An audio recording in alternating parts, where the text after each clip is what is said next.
Let's get started. So first of all, we will have Yang Yi. So Mr. Yang Yi is the COO of and the founder of JustPod, which is one of my favorite podcast company in China.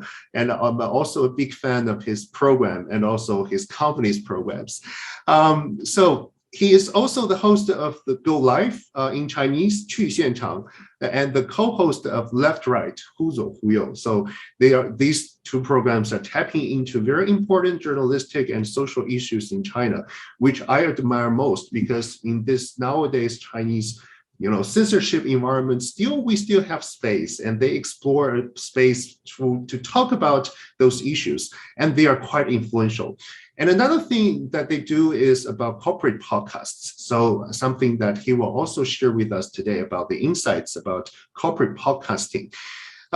So his talk will focus on, so the title of his talk today is Effective Corporate and Leadership Communication by Brands on Podcast. So Yang Yi, now the floor is yours. Okay, let's get started to jump into the podcast field. Okay, so today, so first of all, I'm very glad to meet you all through the Zoom meeting.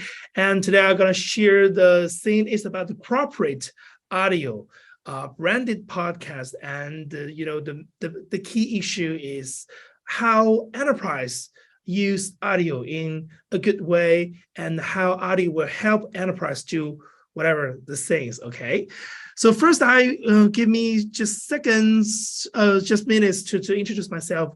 I'm Yang Yi. I'm a co-founder and the chief operating officer of JustPod. And what is JustPod? JustPod is a podcast company. So JustPod is a China's premier podcasting and a digital audio company. So okay, so how do we define ourselves? We are media and then an ad agency, advertising agency, and then productions. And all this just only in the audio field. So we're the podcasting company, and we behind the series of Chinese hit podcasts like Left Right, that Vincent mentioned before, and I'm a co-host, and Tipsy Proof, Eye on East Asia, some shows like that, and have claimed the top 5 on Apple Podcasts charts in mainland China. And the JustPod has now for 20 original podcasts and become Apple Podcasts' first feature provider in mainland China. And then, okay, so this is we call the community things, because we are not just we don't want to only define ourselves as a the productions or the content provider. We think as the podcast in China is at the very early stage, so build the community is very important things. So we built a trade media called 播客一下 and that is also our research arm. We were covering the worldwide podcasting dynamic and provide analysis insights of the whole industry. And then we are also participated in organizing a PodFest China. PodFest China is the first podcast-themed conference in China. And of course, not just in China, not just in Chinese podcast, our company is, very passionate to engage the global podcast ecosystem. So we introduced some fabulous shows into China and into Mandarin. Like we cooperated with Studio Ochenta. It is a Paris-based podcast studio, and they produced a show called Miha. That is a fictional podcast, and we introduced and English language newsletter is also called JustPod. And then we have a partnership with NPR, National Public Radio from the US. We are the NPR's China's partner. Last year, we organized a campaign called Ask NPR during PodFest China. And this year, we will introduce we will arrange 6 workshops, podcast workshop with NPR since next month to November, and in Shanghai, and via Zoom meeting to connect with the producers in the US. Okay, and this is the things I will introduce more in today's sharing. We did the enterprise. We offer enterprises an audio service. That is our, so-called end-to-end solutions. And those are the branded podcast we produced for our clients. And those is, the chart of our original shows and branded podcast award award a lot of different award, like Apple Podcast, or some award is come from the medias, something like that. Okay.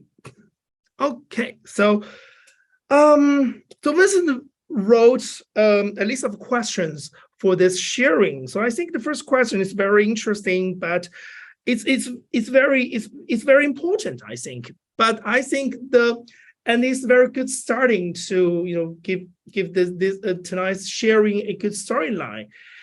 The first question is about what is the current trend of podcast production and content in China and the US. Okay, it's very global perspective. So I have to say this podcast now is a very big market. Here is the data. I don't know, would you see this very clearly? So this chart shows, okay. So this chart shows 2 years from now, the podcast listeners will reach 500 million around the world. Okay, and this is the US, the figure from the US market. Well, in the US, of course, is the most developed podcast market, and with more than 60% Americans being podcast listeners. And this is China. Okay, in China, the podcast market is only really, taken off in last 3 years, I think. And I'm very, very proud that our company is also the driving force of this trade. For now, the podcast listeners in China account for about 6% of total population. You could see this. This is 2021, and this figure is 2022. Okay, still in very early stage, but with a huge potential, expected to grow to 150 million listeners in the next 3 years. So, like this reporter's author, the eMarketer consulting firm says, in China, podcast is emerging from its niche. Okay. The podcast is emerging from its niche. Okay. And then I think that figures is come from the consumption side. And on the content and production side, there is a very clear gap between US and China. So in the US, podcast now is already mainstream, and not only increasing listeners, but also more and more professional sources in productions are entering to this field, like leading podcast companies, broadcasters, news outlets, media giants, and entertainment giants. They have produced more and more top podcast shows and making this market worldwide into a publisher-driven, high-quality audio content era. And it is also makes a typical image like the left shows. This is a very typical image of the podcast in the past. Is the chit-chat with a group of friends in their living room and a garage. Now the professional production makes those typical images more than that. And this is no longer just a world of 15 minutes film. The content here is becoming more and more diverse and less niche.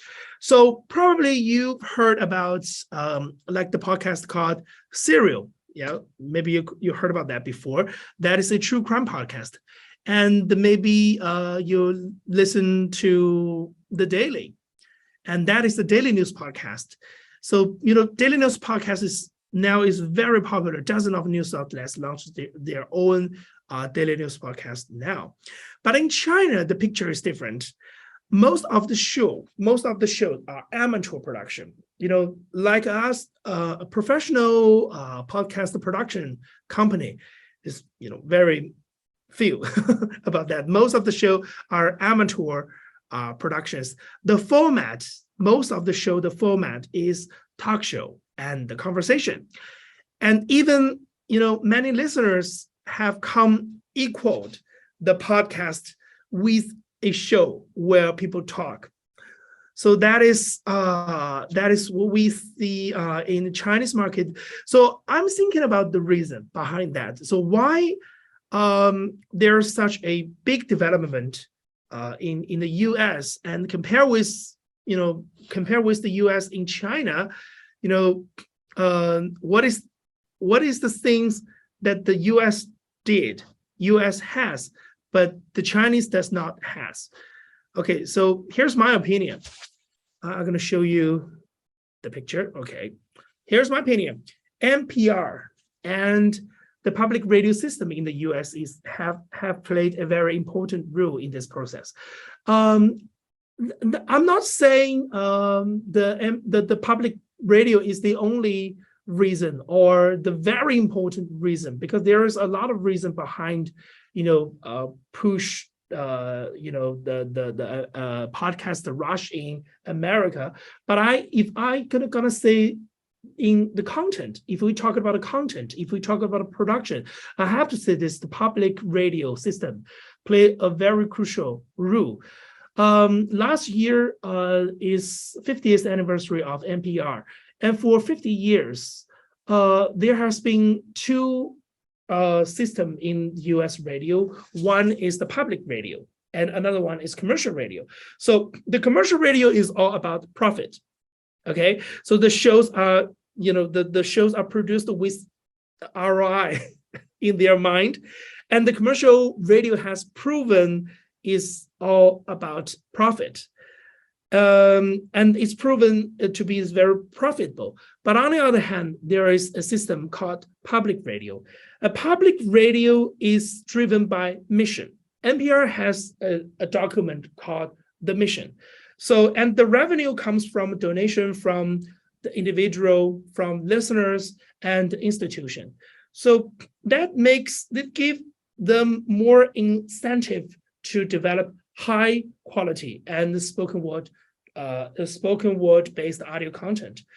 So those shows became very popular on the radio. And now we come into the podcast era. So these shows were perfect. So this show is, suitable and perfect for on-demand audio, because this show is recorded and they need the post-production. This show is not just live. So it's very, suitable for the distribute on the podcast. And these shows were created to, for listen. It's created to be listened to. Okay. So the podcast is a channel, allow them to reach young people, young audience, young listeners, and to reach the new smartphone generation. Okay. Or we call it the millennial generation, or we call it the Gen Z, because I have to say the Gen Z didn't have the radio receiver at their house, but maybe they will listen to podcasts, use their smartphone. So that's why they've seen that successful in the US about podcast. And more than that, 50 years of public radio has built up a lot of experience and talents. So these people become like founders of podcast company, become the producers of the podcast, like the Daily. They went into the news outlets, something like that. So this is very important, because the public radio is, I think it is a fundamental of all of the things in the US about podcasting. Okay. When we look back to China, it's totally different, because even though the radio stations in China are state-owned, and they also have the mission, the propaganda mission. But since the 1990s, they have been primarily driven by profitability. So what does it mean? That means their development in the past is very closer to the commercial radio in the US. Format radio, live radio, and phone-in radio show, call-in radio shows are the trade in the radio industry in the past 3 decades. So however, these content are difficult to adapt to on-demand audio because the shows are live, and the shows is went on the air through linear radio. So when the era of podcast comes, this makes 3 points just show on the screen. First, lack of existing content inventories, and then lack of experience and skills to produce content that fit for on-demand audio. And the last one is lack of the talents associated with it. Okay. So this has led to a very clear differences in podcast trade between the US and China. But at the meanwhile, we recently did a very interesting studies to review example of branded podcasts that we've done and other branded podcasts that have popped up in China. Surprisingly, we found that the traditional radio industry was not ready for podcasting, but the corporations and their branded podcasts have become one of the forces driven the growth of podcasting in China. So these shows are produced by my company. JustPod has worked with over 20 brands in China on branded podcasts. 4 branded podcasts I double checking today. 4 branded podcasts were ranked in the top 50 charts for Apple Podcast and Little Cosmo, respectively. The Little Cosmo is a Chinese localized podcast app. So in the Chinese podcast field, the first entrepreneurship and venture capital folks podcast, the first literature folks podcast, the first limited series narrative podcast, and probably the first daily news podcast are all produced by our clients, by a corporation. So in addition to this, the branded podcast has also ventured into audio documentary and any other diverse format. So this is not only in China. This is also the evident in the US. Like one of the first fictional podcasts in the US, The Messenger, was a branded podcast produced by GE. Okay, so the branded podcast is not just a trend in Chinese podcasting, the trend is global. The number of branded podcasts is continue to grow, like this chart shows. In 2021, the active branded podcast available in Apple Podcast in the US is more than 8,000. Okay,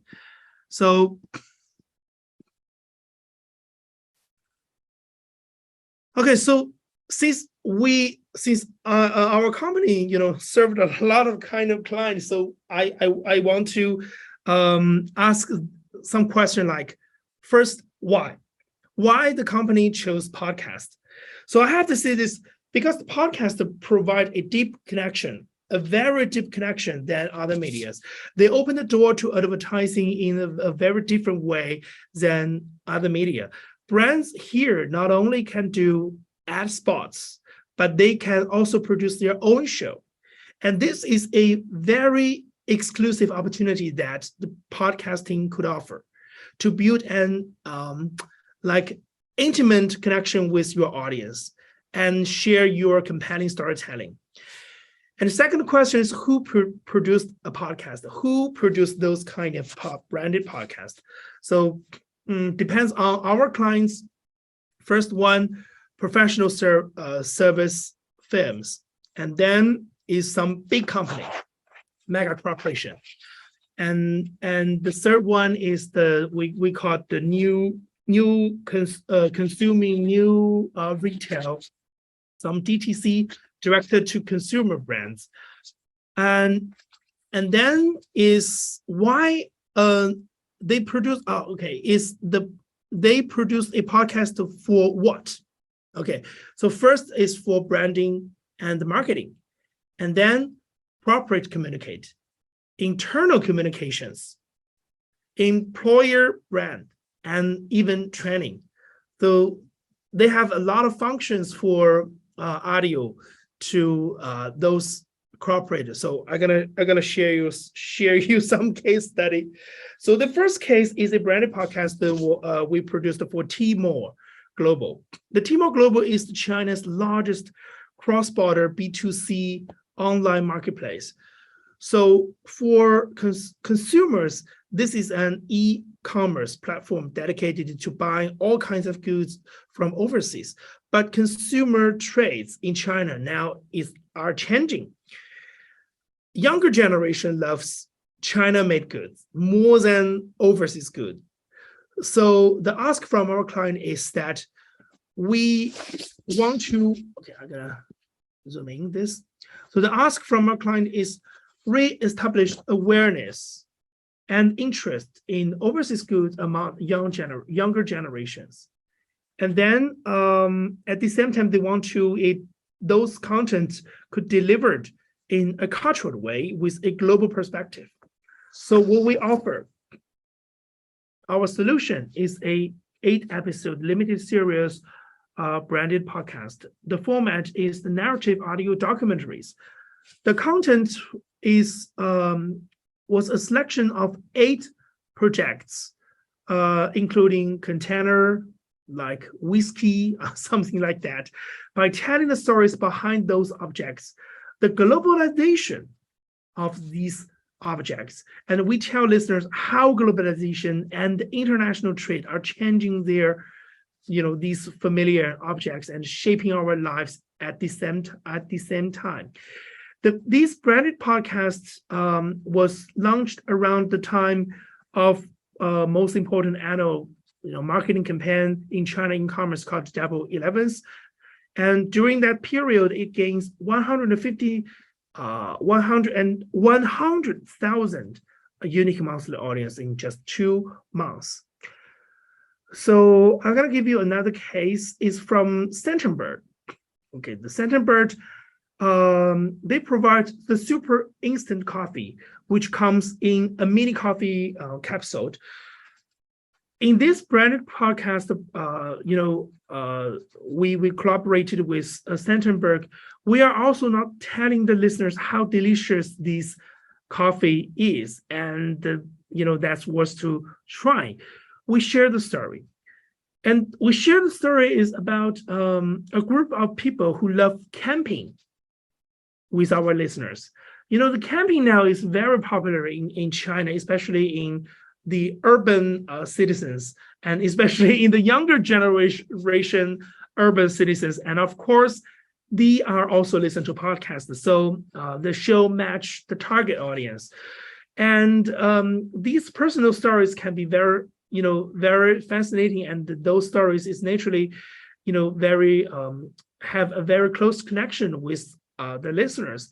And this and more the more important is the wilderness camping is the very important consumption scenarios of this coffee. So these stories are also hint at the connection of this coffee to our lives. Okay. So at last, I'm gonna ask the question is, what makes a podcast good to listen to? So podcasts are not like the visual media where the consumer can make it clear whether they like them or not in just 10 or 20 seconds. Usually a new discovery of a new shows means spending at least 10 to 20 minutes to making sure for a listeners the content is what he or she want. So that is why podcast content need to be differentiated. The first keyword, differentiated, and need to emphasize what it can uniquely offer, rather than blindly follow the trends or converging on the same. As a creator, you must maintain your personalities to find people among the mass who share your personalities or are interested in what you offer. So don't worry about whether this will not get many people to listen, because what podcaster is better do, the podcaster is better at building a very deep connection with your audience. So it is not the quantity, it is quality. And the emotional connection is more important. So, okay, that is what I'm sharing for tonight about the enterprise, how enterprise use audio and the branded podcast. Thanks for your time. Oh, thank you, Yang Yi. You're quite on time. Just 30 minutes sharing. So, but I still have many questions, so I'll keep it in the Q&A session. So my question is, according to your experience and observation, do you have, what would your opinion if we asked you, are there any untapped areas, untapped business opportunities? So in the area you're working on. So for instance, in Yang Yi's case, the podcast market. So corporate podcast is thriving. So you mentioned that they are using different kinds of formats, so narrative or maybe talk about some social issues. So for corporate, for companies, are there any untapped areas that seem to be promising? So that you could introduce. And then for Holly, you talk about using the KOLs and celebrities for the promotion or for the campaigns. Are there any untapped ways that you think are promising? So from what you have seen now about the agencies are doing, or just to give us some examples to stimulate maybe a student's creativity. And then, of course, for Yolanda, also the same question. Are there any untapped area you think? Because it seems to me that, the ways that we start target different levels of audiences, especially the emergent one, also now I think it's quite saturated using those micro nano way to target those audiences, like creating, for instance, WeChat groups or WeChat presence to target some specific audience to get to be connected with those small group of audience for a niche market. That is quite saturated, I would say. The way of doing that is now saturated. Are there any creative ways you think that is still untapped or something that we can do? Do you have any examples of some very interesting ways of targeting those niche market customers? So shall we begin from Yang Yi? Okay. Yes. So so untapped in the podcast for the corporates and the brands, I think I have 2 points. The first one is about usage. It's about a function. It is not just about how to use podcast. It is about how to use audio for your brands and your company. For me and our company launched almost 5 years, and we educate the market to produce the show for more. So I have to say this, some top companies truly realize that podcasting is booming in China. They already know that messages. They already see that signals. But I have to say this, the digital audio is a very big thing. It's not just about podcast. It's not just about the two consumer podcast. It is about it will help you to upgrade your digital content. It will upgrade your connect with your colleague, with the whole company. Like I mentioned before, like training. Like even it could use by the HR department of human resources to hire some more talented people, because the younger people are listening to podcasts, something like that. So I have to say this is the usage is the usage of digital audio is wide. So I think more and more companies should know this, and we should do a lot of case to prove that. But I think this is the information I need to tell all of the one. And another point is, you mentioned before, is a format, because at this point, most of the podcast, most of the Chinese podcast, most of the branded podcast is the talk show. It's the talk show, it's the chit chat, it's a conversation. Of course, it is a basic format of the spoken word, and it is a basic format of audio content. But I have to say, this is the format of the audio is also widely, like I mentioned before, like the audio documentaries, the narrative podcast, the fictional podcast. The format is, and you know, recently in our field, there is a very hot topic, because there is a podcasters do so-called the 恋爱综艺, which means the dating show. Use podcast. So there is a series of podcasts, but it is a dating show. It is just like a reality show. So I think that is that's new format is already happened in the US. It's already happening in the English world, but in Chinese, there's just very few cases, even no cases. So I think the usage and the format is the things I think every brands and corporation need to know about audio, about the digital audio, about podcasting. Yeah, so to summarize what you just said, for instance, for your first point, podcast can not only be considered as a kind of a media for marketing tour, media tour, branding tour. Yeah, or for a so-called public communication. So to target the external public, but also we can think about how it can be used for internal publics, employees, stakeholders, investors. So to create a kind of audio space as well for them to deliver the message. So that's quite important. And the second one is, so it seems that to me also in the Chinese podcast market, so people are not that good at storytelling. So the talk shows are great.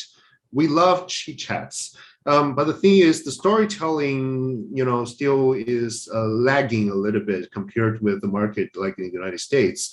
They are really good at storytelling. So something that we definitely can learn about how we can leverage the narratives or create narratives to tell stories. And that's quite important, right?